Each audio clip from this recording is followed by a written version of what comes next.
James and the Giant Peach, Chapter 14. We're off! Someone was shouting. We're off at last! James woke up with a jump and looked about him. The creatures were all out of their hammocks and moving excitedly around the room. Suddenly, the floor gave a great heave as though an earthquake were taking place. Here we go! Shouted the old green grasshopper, hopping up and down with excitement. Hold on tight! What's happening? Cried James, leaping out of his hammock. What's going on? The ladybug, who was obviously a kind and gentle creature, came over and stood beside him. In case you don't know it, she said, we're about to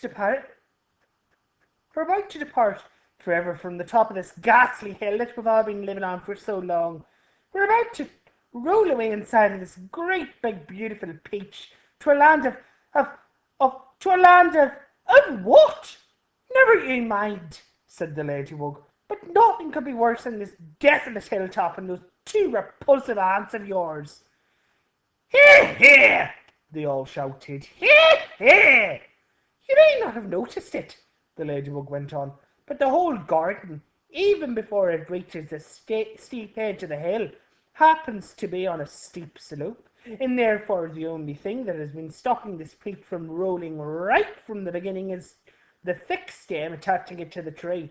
Break the stem, and off we go. Watch it! Cried Miss Spider as the room gave another violent lurch. Here we go! Not quite, not quite!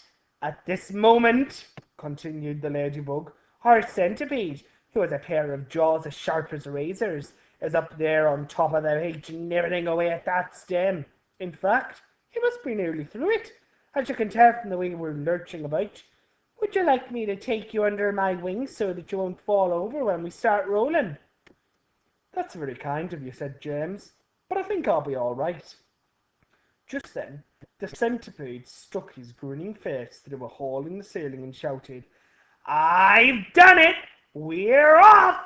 We're off! The others cried, We're off! The journey begins, shouted the centipede.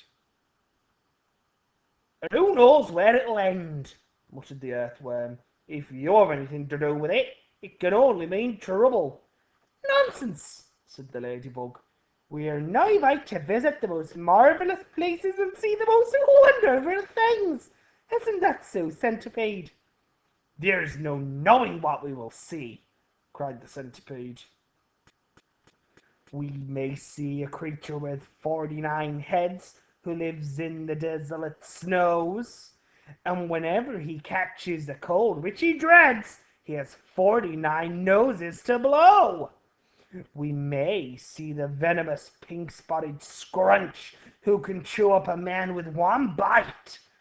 It likes to eat 5 of them roasted for lunch and 18 for its supper at night.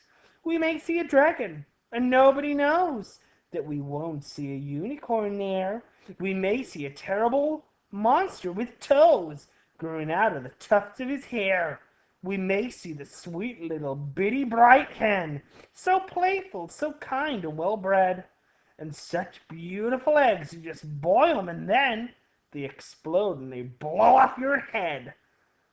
A gnu and a gnocorus surely you'll see, and surely that gnormous and gnorable gnat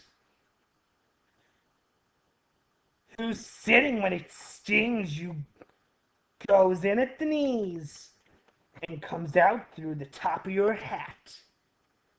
We may even get lost and be frozen by frost. We may die in an earthquake or tremor.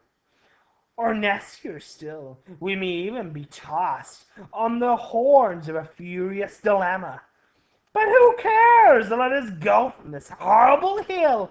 Let us roll, let us bowl, let us plunge.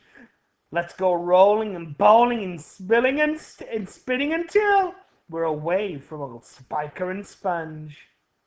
1 second later, slowly, insidiously, almost gently, the great peach started to lean forward and steam into motion. The whole room began to tilt over, and all the furniture went sliding across the floor and crashed against the far wall.